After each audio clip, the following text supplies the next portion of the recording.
What's going on, everybody? Got another video here for you. This is differential equations.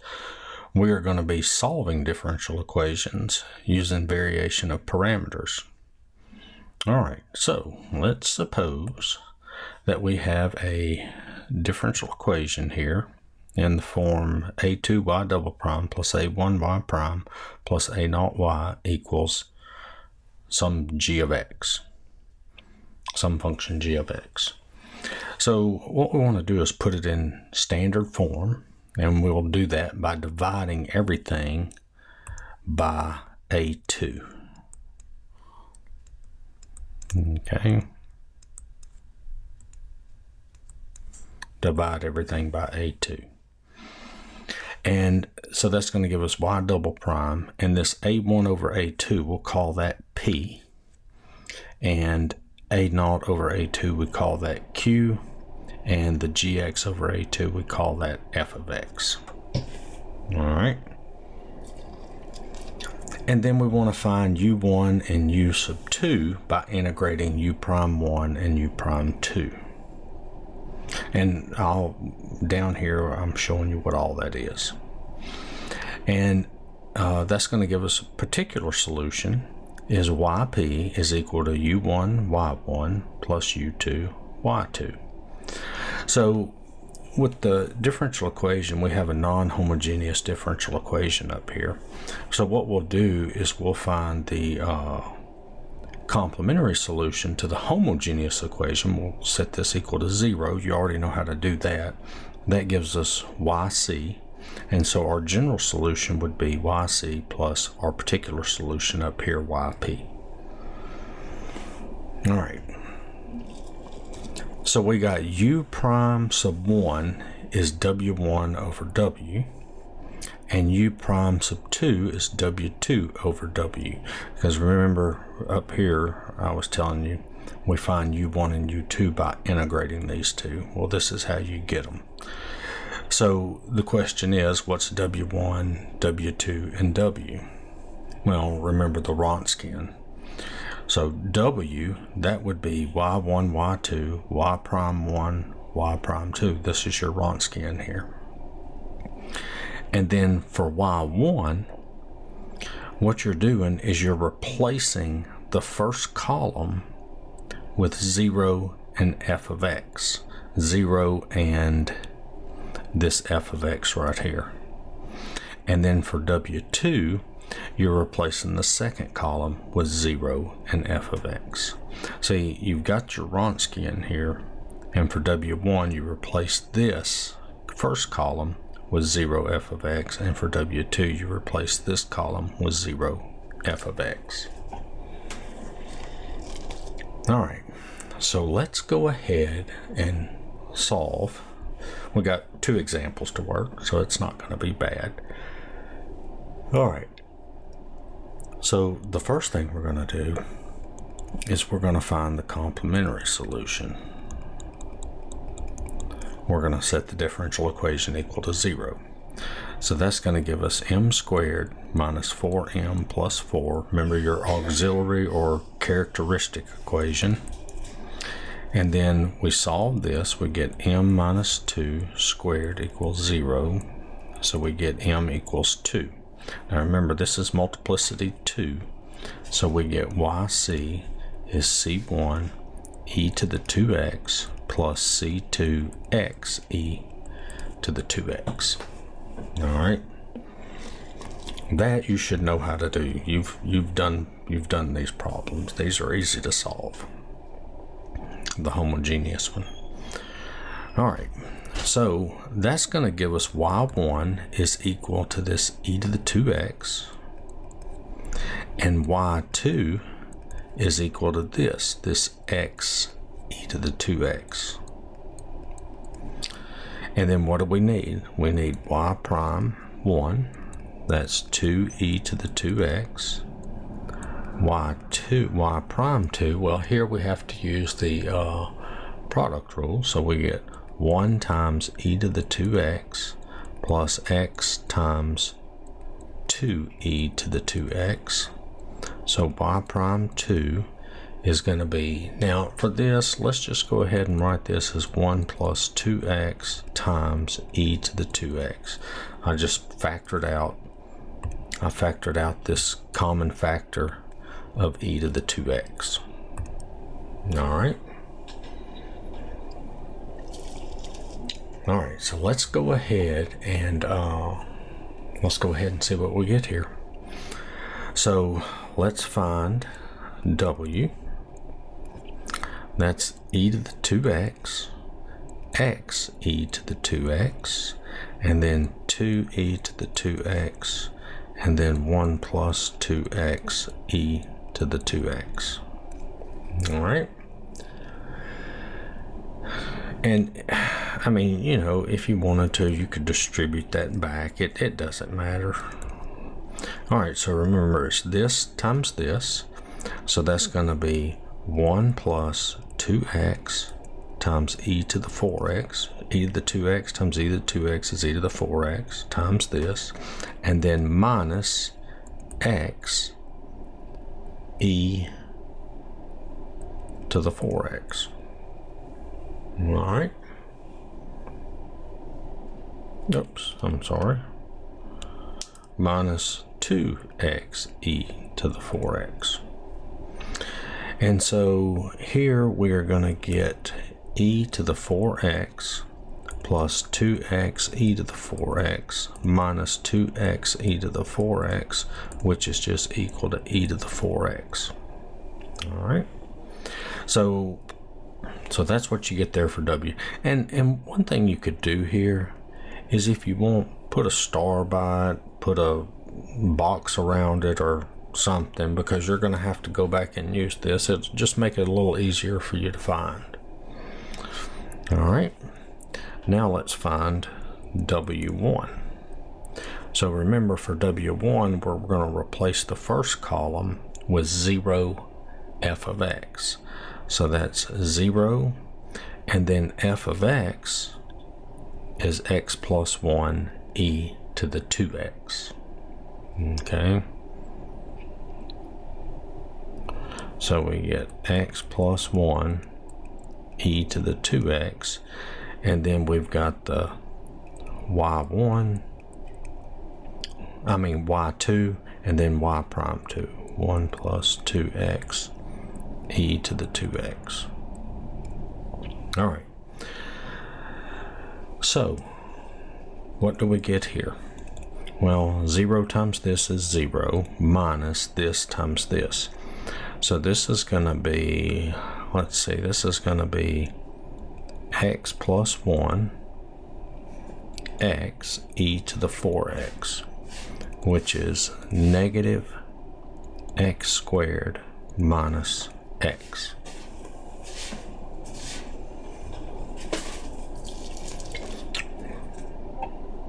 No, it's not. What am I doing? What am I doing? That is going to be, let's see, that is going to be negative x plus 1, yep, x e to the 4x. So that's what we get for w1. And now for w2, well, we got y1 and y prime 1. And then we're going to replace the second column with 0 and f of x.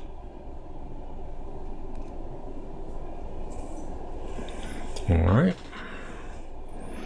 And so this is going to be x plus 1 times e to the 4x minus, and then this times this is 0. So that's just x plus 1 e to the 4x. All right. So remember, we've got our u prime 1 is equal to w1 over w, which is negative x plus 1 x e to the 4x over w which is e to the 4x. And we can put stars by this because we're going to use these again. That's e to the 4x, which that is going to be, the e to the 4x's cancel out, and that's going to be negative x squared minus x. I just distributed the minus x.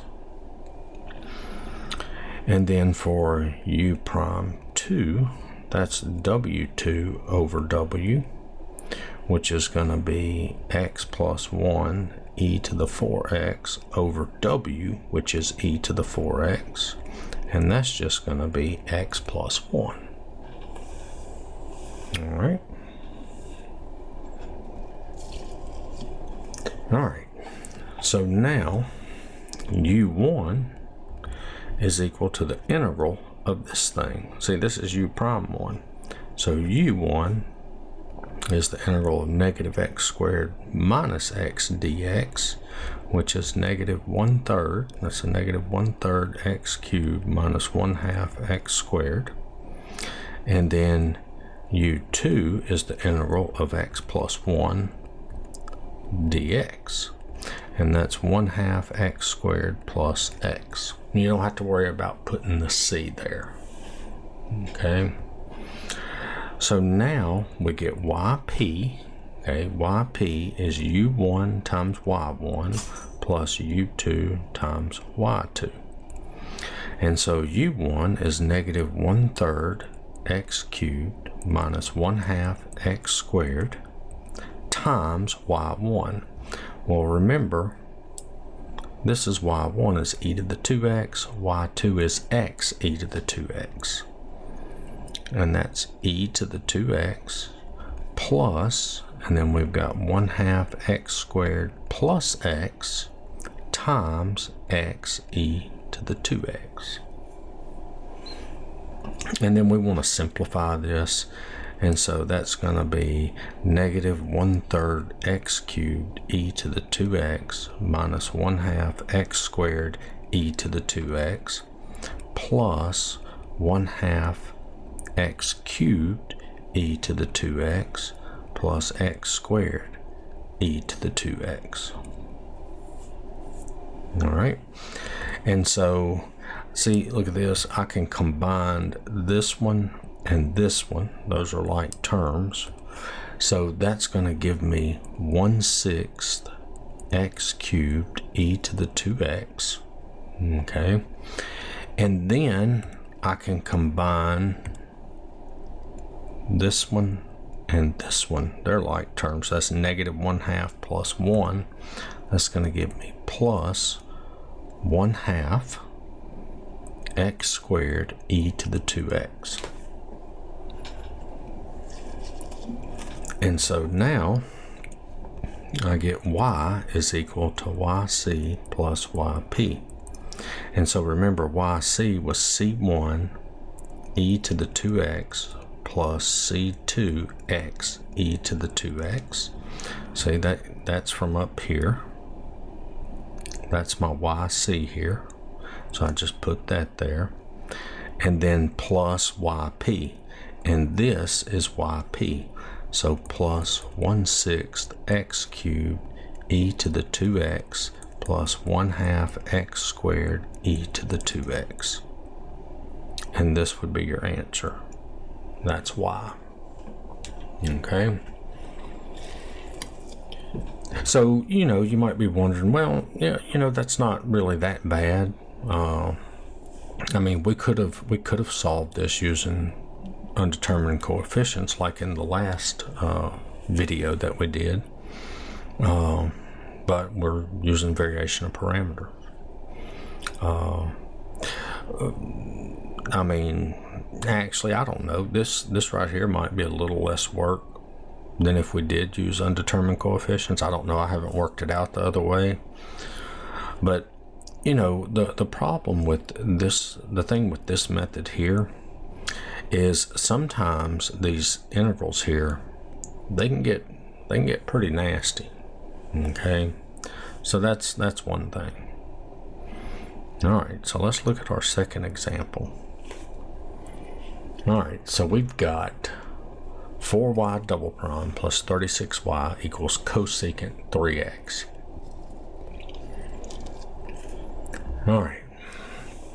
So first thing we're going to do is we're going to divide everything by 4 and put it in standard form. So we get y double prime plus 9y equals 1/4 cosecant 3x.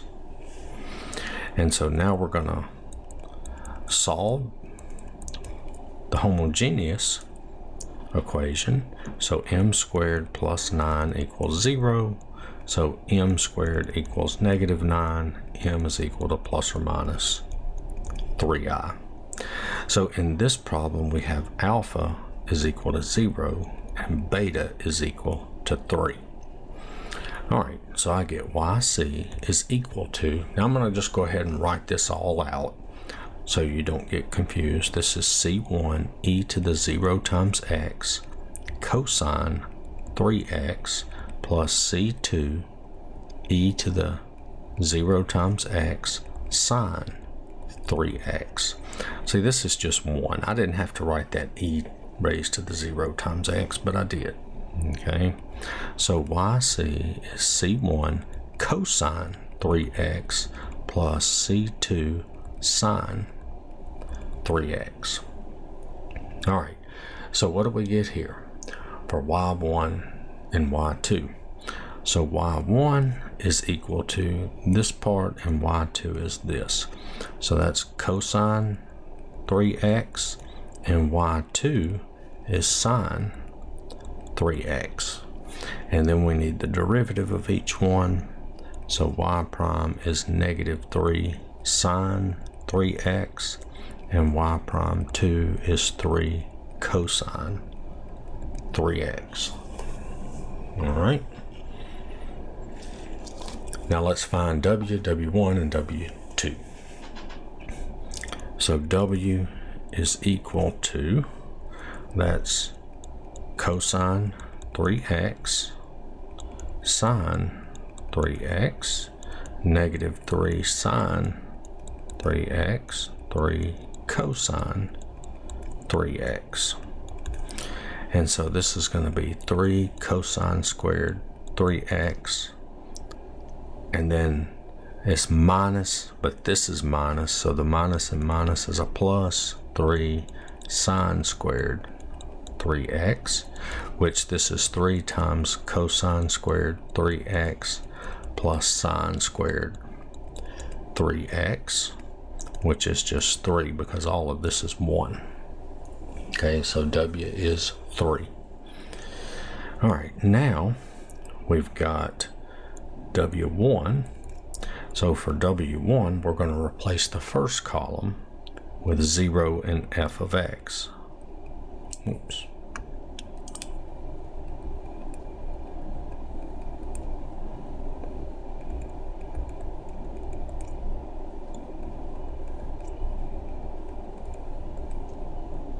Okay, this is 0 and f of x. See, we got, where is it? See, there's your f of x, 1/4 cosecant 3x. All right, so when we multiply this, this is 0 minus 1/4. Now look at this. Sine times cosecant is what? So I'm going to just write this out just this time. So I'll write it out over here. So I've got sine 3x times 1/4 cosecant 3x, which is sine 3x times 1/4 times, and cosecant is 1 over sine. And so the sines cancel, and we just get 1/4. So that's times 1, which is equal to -1/4. Okay, I mean, I didn't put the, it's 0 and then minus 1/4 times 1. Okay, so this is, that would give me -1/4, and I'm going to erase this. Okay, so we're going to use this, and we'll have to use this. And then I'm going to find W2. That is going to be cosine 3x negative 3 sine 3x. That's y1 and y prime 1. And then I've got 0 and f of x. All right. And so I get this times this. This is going to be 1/4 times cosine 3x cosecant 3x minus 0, which that's going to be 1/4 cosine 3x over sine 3x. I just rewrote cosecant as 1 over sine. All right. So now I've got, what happened there? All right. So I get u prime 1 is equal to w1, which is negative 1/4. Well, let's write it out. Is w1 over w, which is negative 1/4 over 3, which is negative 1/12. See, negative 1/4 over 3. w1 over w. And then u prime 2 is w2. Let me write that a little better. Is w2 over w, which that's going to be 1/4. That's going to be cosine 3x over sine 3x divided by w, which is 3. So that's over 1. So I'll multiply by the reciprocal. So that's going to give me 1/12 cosine 3x over sine 3x. All right. So we get u1 is equal to the integral negative 1/12 dx, which is negative 1/12 x. All right. And then u2 is equal to, I'm going to bring the 1/12 out, and I get cosine 3x over sine 3x dx. And this is going to be 1/12 times, and this is 1/3 natural log sine 3x. All right, so just real quick, I'm just going to come down here just to remind you. So if I have cosine 3x over sine 3x, okay, I'm going to let u equal sine 3x. So du is 3 cosine 3x dx. So I need to multiply by 3, so I come out multiply by 1/3. So I get 1/3 times the integral, and that's going to be du over u. The 3 cosine dx gets replaced with du, and sine 3x gets replaced with u. So that's 1/3 natural log u, which is going to be 1/3 natural log. And then I'm going to put sine 3x back in for u. Okay, and that's where that comes from. And then the 1/3 times, well, I haven't multiplied that yet, but then I'll have this times this, which will give me 1/36. Okay. All right, so I went ahead and just showed you the u substitution. You might have forgot. Hopefully you didn't, but you might have. And so this is 1/36 natural log sine 3x. All right, so now I've got y is equal to yc plus yp. And remember, yc is this thing right here, c1 cosine plus c2 sine. So I've got c1 cosine 3x plus c2 sine 3x, and I didn't write my yp, but yp would be that's u1 y1 plus u2 y2, and that is going to be u1 negative 1/12 x times y1. So remember, y1 is cosine 3x, y2 is sine 3x. That's going to be cosine 3x plus u2, which is 1 over 36 sine 3x natural log absolute value sine 3x. Okay, this is your y2, and the 1 over 36 natural log is your u2. This is y2, and then there's u2. So that's gonna, so that's gonna be minus 1/12 x cosine 3x plus 1 over 36 sine 3x natural log sine 3x. And this is your solution. All right, so that's variation of parameter. I mean, it's really not that easy. The one thing that can get kind of tough is the integrals here, and the problems we worked, the integrals really weren't that bad, but some of them can be, you know, tough. On some of them, I don't know, you know, no telling what you got to use to integrate them, you know, but you've learned all the methods to integrate these things, to do all the integrals, so you should be good. Some of them may be tough, may have to refresh your memory on some of them, but I hope this helped. Check out my other videos, give me a like, share, subscribe, comment, and I'll see y'all in the next one. Later.